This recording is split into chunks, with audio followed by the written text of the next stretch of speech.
അപ്പം hello guys, ഇന്ന് ഞങ്ങളുടെ ഇവിടെ ആണ്ടാൾ കോവിലിലെ തേരായിരുന്നേ. എങ്ങനെയൊക്കെയോ പെർമിഷൻ ഒപ്പിച്ച് ഞങ്ങൾ വൈകുന്നേരം ആയപ്പോഴത്തേക്കും ആണ്ടാൾ കോവിലിൽ പോകാനായിട്ട് ഹോസ്റ്റലിൽ നിന്ന് ഇറങ്ങി. അപ്പോൾ ഇറങ്ങി ബസ് കാത്ത് നിൽക്കുന്നതാണ് ഇപ്പോൾ കണ്ടത്. ബസ് കിട്ടിയപ്പോഴാണെങ്കിലോ ബസ്സിലൊന്നും ആരുമില്ല. അപ്പോൾ വിചാരിച്ച് തിരക്ക് കുറവാണെന്ന്. അവിടെയാണ് മക്കളെ ഞങ്ങൾക്ക് തെറ്റിയത്. ബസ് ഇറങ്ങി ആദ്യം ഓക്കെ ആയിരുന്നു. പിന്നെ അകത്തോട്ട് ചെല്ലുന്നോറും തിരക്ക് കൂടി വന്നു. അപ്പം ആദ്യം തന്നെ ഞങ്ങൾ പോയത് തേരിൻ്റെ അടുത്തേക്കാണ്. നമ്മുടെ അവിടെ നാട്ടിലും കാണത്തില്ലേ, ഉത്സവത്തിൻ്റെ ടൈം ആകുമ്പോഴത്തേക്കും വഴിയോര കച്ചവടങ്ങൾ, അതിവിടെ ഉണ്ട് ഗൈസ്. അപ്പം അതൊക്കെ കണ്ട് ഞങ്ങൾ തേരിൻ്റെ അടുത്തേക്ക് എത്തി.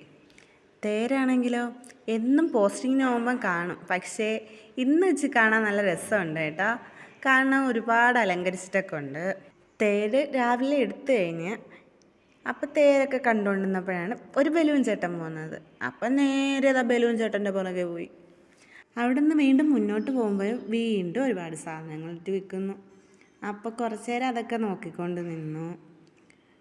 ഇതൊക്കെ എന്തൊക്കെയാണെന്ന് എനിക്ക് മനസ്സിലാവുന്നില്ല. ഇത് പാവക്കുട്ടിയാണേ. ഇതാണെങ്കിൽ നല്ല വെറൈറ്റി കീ ചെയിൻ. പിന്നെ തൊപ്പി ഉണ്ടായിരുന്നു. പിന്നെ വെറൈറ്റി മാലകൾ. ഇതാണെങ്കിൽ നമ്മൾ ഇടോ, അതും ഇല്ല. നമുക്കിതൊന്നും അങ്ങോട്ട് പിടിക്കത്തില്ലല്ലോ. പിന്നെ ഒരുപാട് കമ്മലുണ്ടായിരുന്നു, അത് നല്ല നൈസായിരുന്നു. പക്ഷെ ഞാനിതൊന്നും ഇടാത്തതുകൊണ്ട് ഞാൻ വാങ്ങിയില്ല കേട്ടോ. അപ്പോൾ കുറച്ച് നേരം മാലയും കമ്മലും ഒക്കെ നോക്കി നിന്നിട്ട് അവിടെ നിന്ന് കുറച്ച് മുന്നോട്ട് പോയപ്പോഴാണെങ്കിലോ ഒരു ചേച്ചി അവിടെ നിന്ന് കരിമ്പൻ ജ്യൂസ് ഉണ്ടാക്കുന്നത്. അതും കണ്ട് വീണ്ടും കീ ചെയിൻ മക്കളെ. കീ ചെയിൻ ആണെങ്കിൽ കുഞ്ഞു പാവക്കുട്ടികളില്ലേ, നല്ല രസമുണ്ടായിരുന്നു കാണാൻ. അപ്പം കുറച്ച് നേരം അതിനെയൊക്കെ കളിപ്പിച്ച് നിന്നപ്പോഴത്തേക്കും അടുത്ത് ഒരു കുഞ്ഞു കൊച്ചിനെ കണ്ട്. അവൻ എന്തൊക്കെയോ കാണിക്കുന്നു. അവിടെ നിന്ന് മുന്നോട്ടിരുന്നപ്പോഴത്തേക്ക് ഞങ്ങളൊരു മാങ്ങ വാങ്ങി. നല്ല മാങ്ങയായിരുന്നു. കുറേ നാളുകൾക്ക് ശേഷം തിന്നുന്നോണ്ടായിരിക്കും നല്ല രുചിയുണ്ടായിരുന്നു. പിന്നെ ഒരു കപ്പിൽ ഞങ്ങൾ തണ്ണിമത്തം വാങ്ങിച്ച് കുറച്ച് മുന്നോട്ട് ഇടന്നപ്പോഴത്തേക്ക് ഞങ്ങൾക്ക് നല്ല പഴുത്ത മാങ്ങ കിട്ടി.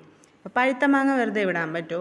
1 കിലോ അതും വാങ്ങിച്ച് അണ്ണം പറക്കിയിടുന്ന കണ്ട ഹോസ്റ്റലിൽ കൊണ്ടുപോകാനാ.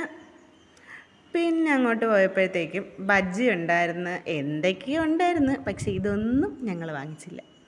പിന്നെ നോക്കിയപ്പം കുറേ കോഴിക്കുഞ്ഞുങ്ങളിരിക്കുന്നു. നല്ല നൈസായിരുന്നു അതിനെ കാണാൻ. പിന്നെ അങ്ങോട്ട് പോയപ്പം എല്ലാം കൂടെ പാവയുടെ മണ്ടയിലായി. ഈ കൊഞ്ചിക്കുന്ന കണ്ടാൽ തോന്നും അവളത് വാങ്ങുമെന്ന്. പക്ഷേ ഇല്ല മക്കളെ, അവളത് വാങ്ങത്തില്ല.